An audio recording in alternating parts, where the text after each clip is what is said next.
ওয়ালাইকুম আসসালাম ওয়া রাহমাতুল্লাহি ওয়া বারাকাতুহু। সকলে কেমন আছেন? আলহামদুলিল্লাহ।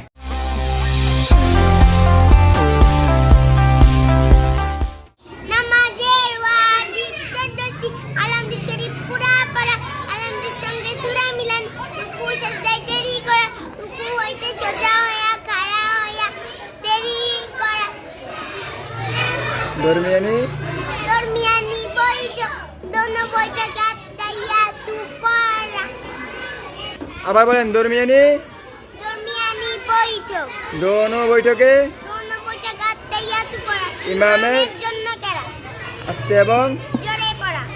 মাশাআল্লাহ।